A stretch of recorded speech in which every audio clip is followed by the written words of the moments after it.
Hello friends, नमस्कार। आज हम लोग एक पीडीएफ मिला है, इसको हम चल रहे हैं सॉल्व करने। ये क्वेश्चन पेपर है बिहार स्टेट का। अभी हाल ही में 15 सितंबर 2023 को बिहार में ये पेपर कंडक्ट कराया गया था बिहार सरकार के द्वारा।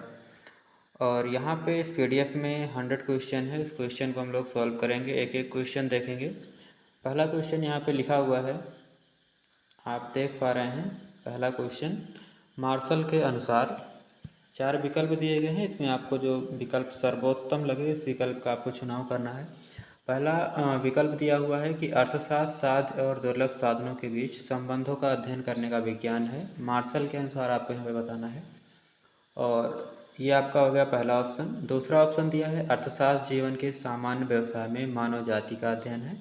और तीसरा अर्थशास्त्र धन का विज्ञान है, उपयुक्त सभी। तो यहाँ आपको मार्शल के अनुसार परिभाषा बताना है। तो पहला अगर आप देख पा रहे हैं तो इसमें दुर्लभ साधन की बात हुई है, तो ये रॉबिन्सन का है, तो ये भी आपका गलत हो जाएगा। और बी जो दिया हुआ है अर्थशास्त्र जीवन के सामान्य व्यवसाय में मानव जाति का, क्योंकि मार्शल एक वेलफेयर इकोनॉमिस्ट थे, कल्याणवादी अर्थशास्त्र से संबंधित थे, तो ये आपका बी वाला यहाँ पे करेक्ट हो जाता है।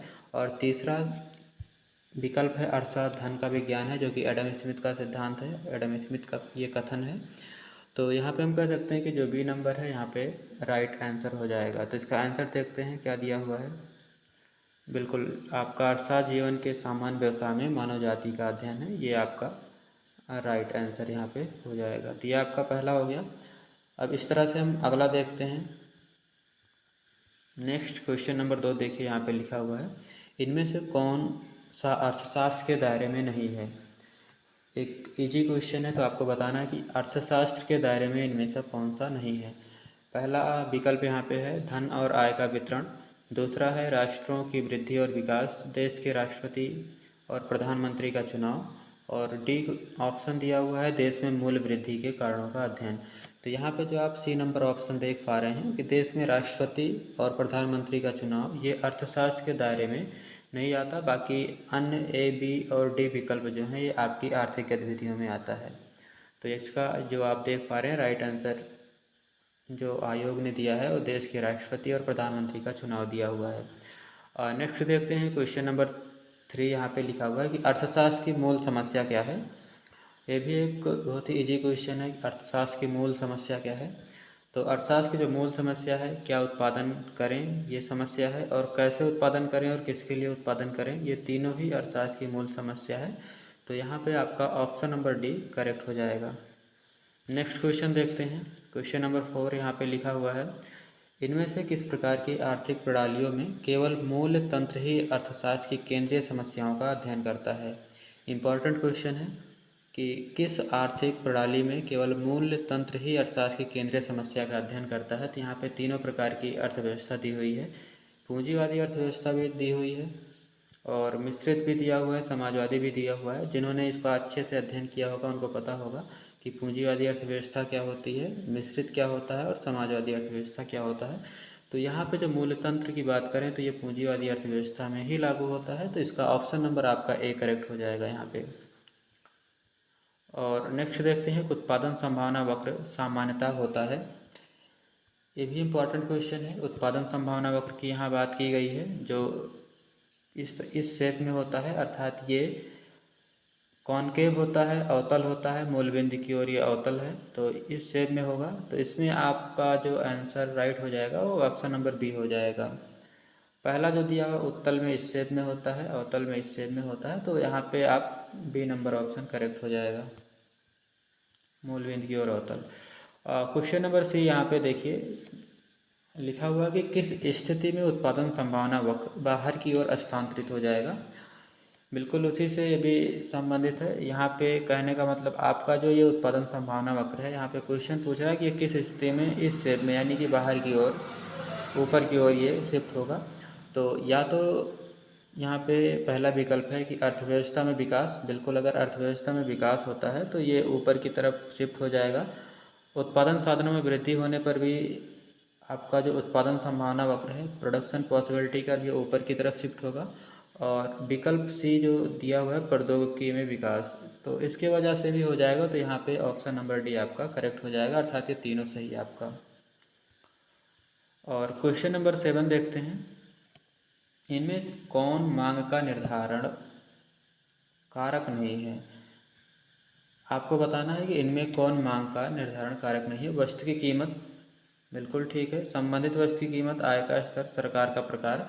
तो यहाँ पे ऊपर के जो तीनों हैं ये मांग निर्धारण के कारक हैं, लेकिन जो सरकार का प्रयास है ये नहीं है। तो ये आपका इसमें ऑप्शन नंबर डी आपका करेक्ट हो जाएगा। क्वेश्चन नंबर 8 देखते हैं, मांग वक्र का ढलान।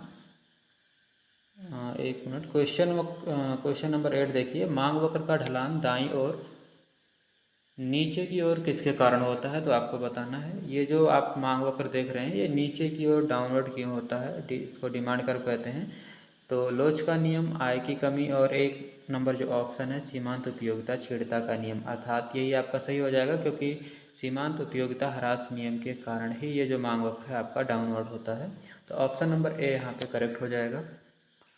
नेक्स्ट क्वेश्चन देखते हैं, क्वेश्चन नंबर 9, एक्स की मांग की मात्रा में आनुपातिक परिवर्तन और वाई की कीमत में आनुपातिक परिवर्तन के बराबर है। तो ये क्रॉस लॉज को दिखा रहा है, मांग की क्रॉस लॉज। तो इसमें आपका जो करेक्ट हो जाएगा ऑप्शन नंबर सी सही हो जाएगा।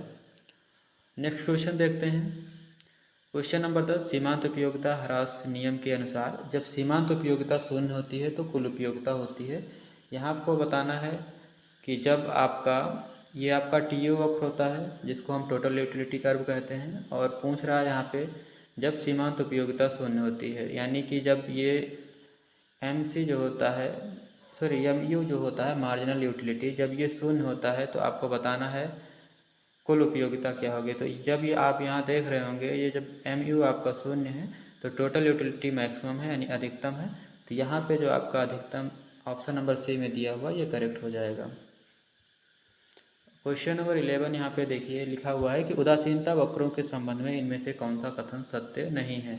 तो आप सभी को पता है उदासीनता वक्र के बारे में,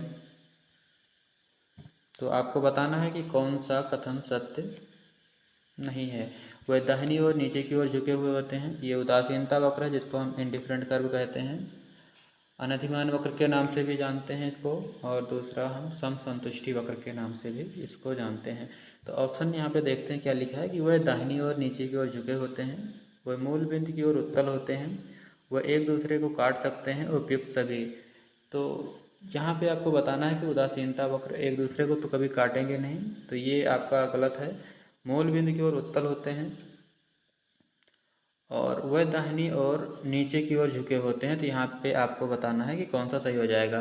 तो एक सत्य नहीं है तो वह एक दूसरे को काट सकते हैं, आपका ये यहाँ पे सही हो जा रहा है, ये विकल्प में सही नहीं है। तो यहाँ पे नहीं पूछ भी रहा है तो आपका ऑप्शन नंबर सी हो जाएगा।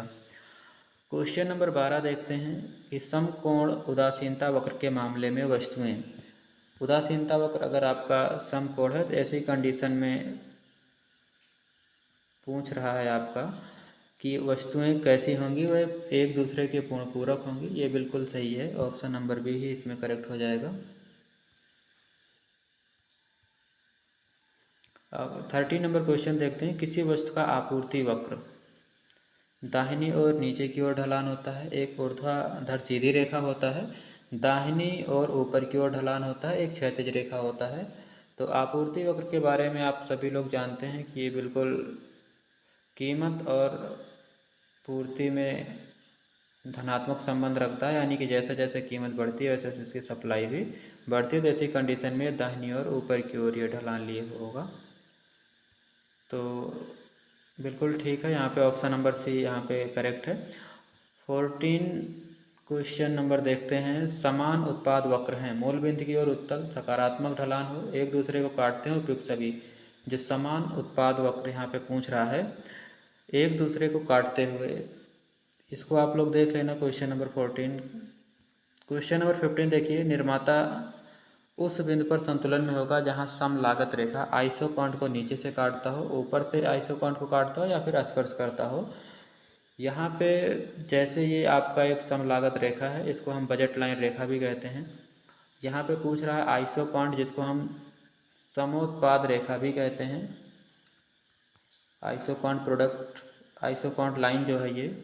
तो आप देख पाएंगे ये जो लाइन है इसको जहाँ पे ये टच करता है आपका आइसोकॉन्ट, वहीं पे जो है निर्माता संतुलन में होगा, यानी कि यहाँ पे टच करे तो आपका यहाँ पे ऑप्शन नंबर सी करेक्ट हो जाएगा। आइसोकॉन्ट क्या स्पर्शरेखा है। क्वेश्चन नंबर 16 देखते हैं कि लघु अवधि उत्पादन फलन के नाम से भी जाना जाता है। आपको यहाँ पे बताना है परिवर्तनशील अनुपातों का नियम। क्वेश्चन है लघु अवधि उत्पादन फलन के नाम से भी जाना जाता है परिवर्तनशील अनुपातों का नियम, पैमाने का प्रतिफल, समसीमांत उपयोगिता का नियम, इनमें से कोई नहीं। तो अल्पकालीन उत्पादन फलन अगर देखा जाए तो आपका परिवर्तनशील अनुपातों का नियम है, तो इसमें option number A he correct हो जाएगा। क्वेश्चन नंबर 17 देखते हैं परिवर्तनीय अनुपात के नियम के तहत होने पर कुल उत्पाद अधिकतम होता है जब सीमांत उत्पाद क्या होगा। जब सीमांत उत्पाद 0 होगा तब आपका जो है ये अधिकतम होता है। क्वेश्चन नंबर 18 देखते हैं दीर्घकालीन औसत कुल लागत वक्र तस्तरी के आकार का होने का कारण है। आपको यहाँ पे बताना है कि दीर्घकाल में जो औसत लागत वक्र है वो तस्तरी आकार का होने का क्या कारण हो सकता है। तो पहला है पैमाने परिवर्तनशील अनुपात का नियम, पैमाने की अर्थव्यवस्था और विसंगतियाँ। ए और बी दोनों, इनमें से कोई नहीं। तो यहाँ पे आपका ऑप्शन नंबर बी जो दिया हुआ है पैमाने की अर्थव्यवस्थाएँ और विसंगतियाँ। यहाँ पे क्वेश्चन एक बार पूछा गया था कि ये जो तस्तरी वक्र है इसका प्रतिपादन किसने किया था। तो आप लोग को कमेंट बॉक्स में बताना अगर आपको पता हो तो। 19 नंबर क्वेश्चन देखते हैं पूर्ण प्रतिस्पर्धी उद्योग में कीमत किसके द्वारा निर्धारित होती है। तो परफेक्ट कंपटीशन में यहाँ पे पूछा है कि कीमत किसके द्वारा निर्धारित होती है। तो मांग और आपूर्ति की दोनों शक्तियों के कारण ही जो है परफेक्ट कंपटीशन में कीमत डिसाइड होती है। तो यहाँ पे आपका ऑप्शन नंबर ए करेक्ट हो जाएगा। क्वेश्चन नंबर 20 देखते हैं कि एक एकाधिकारवादी दीर्घावधि में किस प्रकार का लाभ कमा सकता है। केवल सामान्य लाभ, अति सामान्य लाभ, नकारात्मक लाभ। एकाधिकारवादी केवल सामान्य लाभ ही कमा पाएगा क्योंकि ऑलरेडी उसके पहले से ही कीमतें बहुत ज़्यादा होती हैं, तो इसलिए वो ज़्यादा लाभ नहीं कमा पाएगा। ऑप्शन नंबर ए अति सामान्य लाभ ही कमा पाएगा क्योंकि वो पहले से ही कीमतें ज़्यादा डिसाइड करके रखता है, तो अति सामान्य लाभ ही कमा पाएगा। तो आज के लिए बस ये 20 क्वेश्चन, आने वाले वीडियो में हम इस पेपर को पूरा सॉल्व करने का प्रयास करेंगे, 100 क्वेश्चन सॉल्व कराएंगे। और अगर आप लोग इस चैनल पे पहली बार विजिट कर रहे हैं तो मैं आपसे एक छोटी सी रिक्वेस्ट करना चाहूँगा कि आप इस चैनल को सब्सक्राइब और शेयर अवश्य करें। अगर वीडियो आपके लिए उपयोगी लगा हो, अच्छा लगा हो तो इस वीडियो को लाइक भी करें। धन्यवाद।